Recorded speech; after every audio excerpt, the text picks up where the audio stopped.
E aí, voltamos para a segunda parte da nossa aula sobre conceito de Constituição. E agora nós vamos abordar cada um dos sentidos de Constituição e vamos iniciar com o sentido sociológico. Deixa eu colocar aqui o material para vocês. Então, o primeiro sentido, que é o sentido sociológico, qual é o foco dele? O foco de estudo dele não é a norma escrita em si.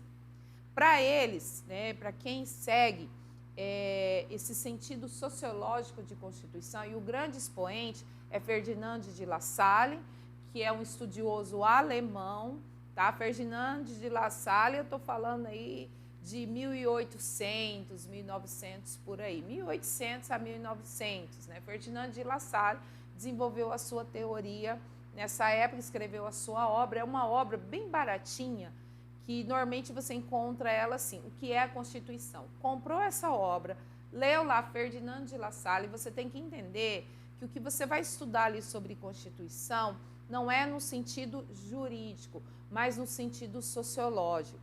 E ele diz de uma forma bem resumida ali no seu estudo, que para ele, uma Constituição mesmo, ela tem que representar o efetivo poder social, ela é a somatória dos fatores reais do poder. Então, quando ele diz os fatores reais do poder, que ela tem que representar a realidade e os anseios desse grupo social, ele está dizendo de grupos específicos. Aí ele fala lá dos grupos dos comerciantes, né? Dos grupos dos burgueses, ele fala também dos operários e assim por diante. Mas para ele, o que vale mais é que essa Constituição, ela represente e ela corresponda com uma realidade. Ele diz que quando se tem uma Constituição escrita que não corresponda com os anseios sociais e nem corresponda com a realidade dessa sociedade, para ele essa Constituição não tem valor nenhum. É uma mera folha de papel sem nenhum significado, que é bem diferente da concepção jurídica positivista que nós temos. Mas o que eu quero deixar claro já de antemão aqui é que a gente não descarta nenhum desse sentido de Constituição. É claro que para nós predomina muito mais o sentido jurídico, mas vocês vão ver que, hora ou outra, o sentido sociológico, o sentido jurídico e o sentido político, eles se entrelaçam quando eu busco essa existência da Constituição perante a sociedade. Mas para ele, essa é a concepção de Constituição. Ela tem que representar os anseios sociais, a vontade social. Se ela não estiver de acordo com a vontade social, ela deve ser desconsiderada e ela é somente uma mera folha de papel sem força normativa nenhuma. Por que que ela diminui a sua importância perante o nosso direito? Porque essa teoria, ela descaracteriza a força normativa da Constituição, que nós, enquanto juristas positivistas, nós agregamos ao nosso texto constitucional a sua supremacia e a sua superioridade e a sua força normativa. Ainda que nós, olha só, discordamos, ela estará vigente, ela não vai ser só uma mera folha de papel.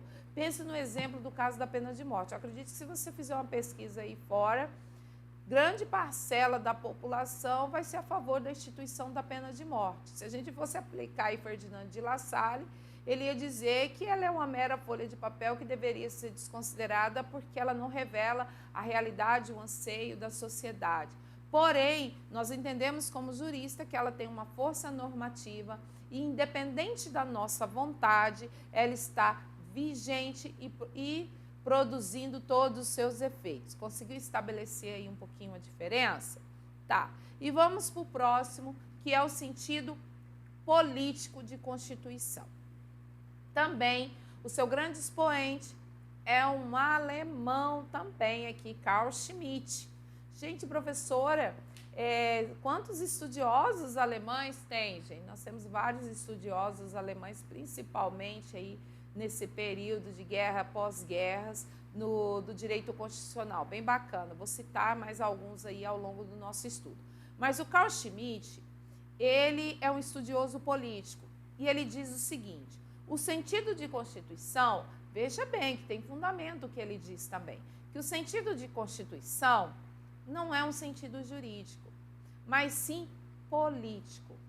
O nascer da Constituição vem de um sentimento político, não de uma base de ordem jurídica. Isso faz você lembrar de algum estudo nosso, poder constituinte, não é? Uma das características do poder constituinte é que se trata de um poder político, é bem Carl Schmitt, tá? Então ele diz o seguinte: Constituição nada mais é do que o resultado de uma decisão política fundamental daquele que detém o poder constituinte. Será a Constituição aquilo que o detentor do poder constituinte assim definir. Então, esse é o sentimento político para o conceito e o sentido de Constituição. Então, ele diz assim: a Constituição, ela surge de um ato constituinte, ela não tem o seu fundamento jurídico. E ele ainda faz uma distinção entre Constituição propriamente dita e leis constitucionais. Ele diz o seguinte: você pega um texto escrito aí chamado de Constituição, que para nós, como nós somos positivistas, é a Constituição como um todo, mas ele diz o seguinte: eu vou chamar de Constituição somente aquilo que for essencial à formação e funcionamento do Estado, organização, estrutura e direitos fundamentais. Todo o restante eu posso até chamar de leis constitucionais, mas de Constituição não. Então, se a gente fosse utilizar a teoria de Carl Schmitt na pirâmide, ele ia pegar o texto constitucional, ia tirar umas partes e colocar como Constituição, e o restante ele colocaria abaixo, mesmo que essas normas estejam inseridas dentro do mesmo texto, tá? E esse é o pensamento do Carl Schmitt. Mas olha só como Carl Schmitt também, a gente adere um pouco, não na sua magnitude, o conceito de Carl Schmitt. Por quê? Porque nós estudamos poder constituinte. Nós já vimos que o poder constituinte originário, que é aquele que faz nascer uma nova Constituição, uma das suas características é qual? É a característica de ser um poder político. Ele nasce, sim, da vontade política. Ele se legitima de um ato político. Ali está o seu fundamento. Então, a gente chega para o sentido jurídico, que é o sentido amplamente aplicado para a Constituição. E o seu grande expoente é Hans Kelsen. Gente, salvo engano, Hans Kelsen era austríaco, não tenho certeza, tá? Mas ele era austríaco, isso mesmo. Hans Kelsen, ele desenvolveu um estudo chamado Teoria Pura do Direito. E você vai observar que ele vai totalmente aí contrário para uma outra vertente ao sentido sociológico. Então, ele diz o seguinte: a Constituição é uma norma pura, ela existe independente da vontade ou aceitação do grupo social. Ela foi instituída e ela é fruto da vontade racional do homem, ou seja, da vontade do Estado, que é bem próximo ali de Cal. Mas ela também será, a partir do momento em que você tem normas, ele diz o seguinte, que você tem normas que organiza e estrutura o Estado, ela tem que ser elevada numa posição de supremacia.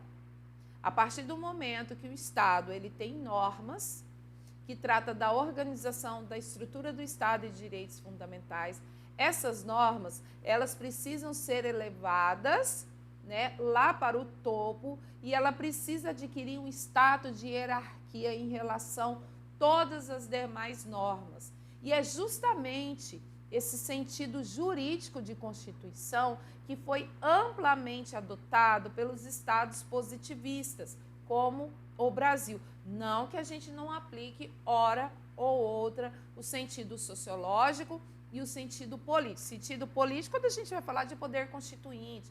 E o sentido sociológico, professora? Lá, durante a interpretação da Constituição, por exemplo, nós procuramos aí os juristas, os estudiosos, buscar interpretações cujo texto e o sentido se aproxime à realidade social, aos anseios sociais, numa mutação constitucional. Não vou falar muito sobre mutação, é um tema que eu já abordei, mas devo falar nas próximas aulas, tá ok? Então, essa é a teoria amplamente estudada Hans Kelsen, né? O sentido jurídico. Mas não tem só esse não, tá? Existe um outro grupo de estudo, e aqui não tem nem como a gente trazer esses expoentes, que é amplamente estudado, que é o sentido formal e material de Constituição. Isso tem muito a ver com constitucionalismo, principalmente o neoconstitucionalismo. Por que isso, professora? Porque nós temos o sentido material de Constituição e o sentido formal de Constituição.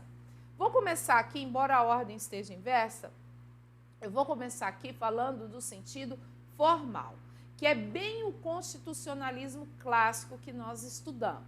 O que é o sentido formal de Constituição? Será a Constituição aquilo que o legislador, aquele que tiver o detentor do poder político, assim titular, teve o poder constituinte originário, inaugurou uma nova ordem constitucional, independente do conteúdo, eu vou chamar de Constituição. Isso está bem intrínseco ao positivismo jurídico. Se assim está, assim será. Passou por um procedimento legislativo aí pela Assembleia Nacional Constituinte, será uma Constituição. Isso é o constitucionalismo clássico. Porém, o novo constitucionalismo, ele também traz atenção para o conteúdo. Nós já estudamos. Qual é o conteúdo essencial de uma Constituição? Limitação do poder político, estrutura e organização do Estado e direitos fundamentais. Então, esse sentido material diz o seguinte: não é só passar por um processo, eu vou chamar de Constituição. Eu só vou chamar de Constituição, independente do procedimento legislativo a que foi submetida essa norma.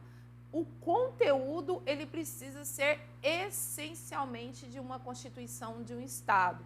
Então, eu posso descartar. O novo constitucionalismo, ele se importa com o conteúdo, tá? Então, há uma necessidade de fazer uma análise.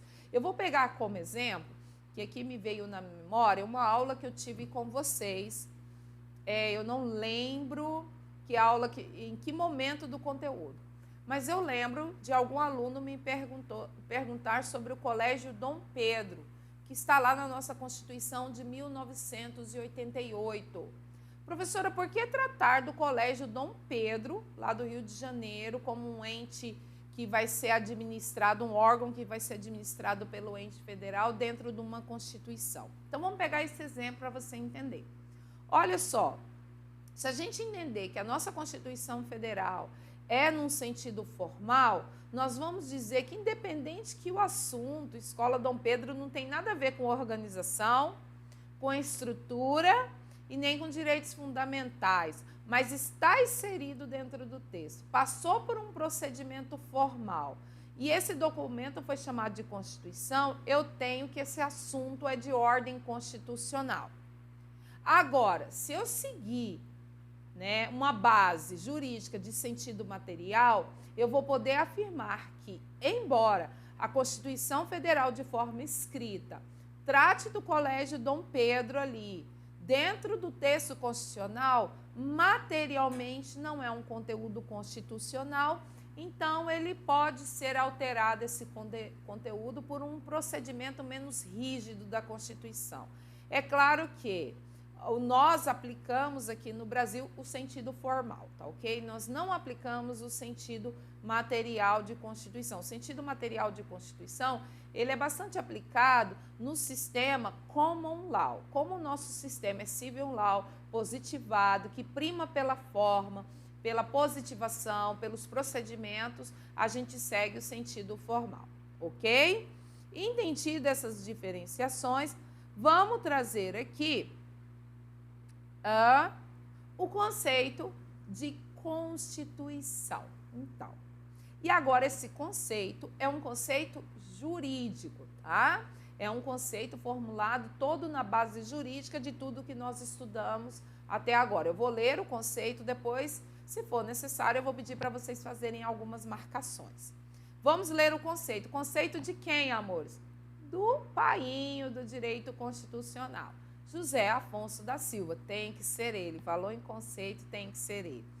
É um sistema de normas jurídicas, a nossa Constituição, escritas ou costumeiras, que regula a forma do Estado, a forma do seu governo, o modo de aquisição e exercício de poder, o estabelecimento dos seus órgãos, os limites de sua ação, os direitos fundamentais do homem e as respectivas garantias. Gente, esse conceito, ele traz uma infinidade de situações que nós já estudamos.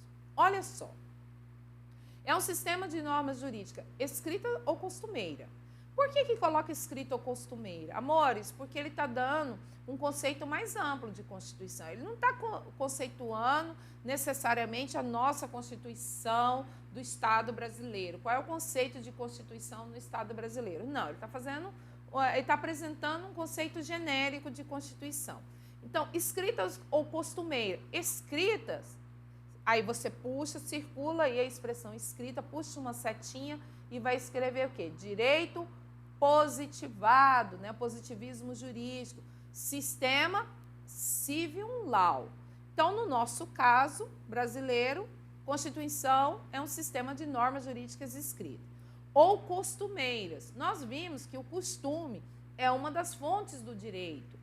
Nós utilizamos o costume no Brasil? Utilizamos sim, mas não é nossa fonte primeira. Nossa fonte primeira é a escrita. Mas nós buscamos direito nos costumes, porque o costume, ele é de ordem local. Qual é o sistema jurídico dele? É o sistema common law, né? Que é o sistema inglês. Eles adotam aí o sistema common law, que é bem fundamentado nos costumes, na jurisprudência, que regula a formas de Estado. É um Estado unitário? É um Estado federal? Então, você tem a forma de Estado, forma de governo. Nós estudamos já a forma de Estado, forma de governo, sistema de governo, regime político. Tudo isso é tratado dentro de uma Constituição. O modo de aquisição e exercício de poder. Circula aí poder e anote, é o poder político. Exercício do poder, divisão dos poderes, poder legislativo, executivo e judiciário. Então, se você quer entender como é o funcionamento do legislativo, executivo e judiciário, a base está no texto constitucional. O estabelecimento dos seus órgãos, dos tribunais, do STF, quer saber como é que é a questão da composição do STF e as suas competências? Constituição Federal. Os limites de sua ação. Então, você circula aí limites de sua ação, lembra bastante o quê? O constitucionalismo, lembra também Montesquieu, Barão de Montesquieu, lembra o sistema de freios e contrapeso. Os direitos fundamentais, que eu já mencionei, nós já até estudamos e falamos um pouquinho, devo falar mais, vocês vão estudar o tempo todo, também está ali inserido numa Constituição. Em síntese, a Constituição é um conjunto de normas que organiza os elementos constitutivos do Estado. É bem lógico, é por isso que leva esse nome, Constituição, de constituir algo, neste caso, de constituir o próprio Estado, a sua base, e ela permanece lá no topo, na supremacia das leis, tá ok? Dito isso, eu encerro nossa aula. Olha só, nossa aula, esse encontro foi bem mais curtinho do que o primeiro, não é? Então, fiquem com Deus e a gente se encontra aí no nosso próximo assunto, que é o do material 4, muito em breve, tá bom? Beijo no coração e bom descanso.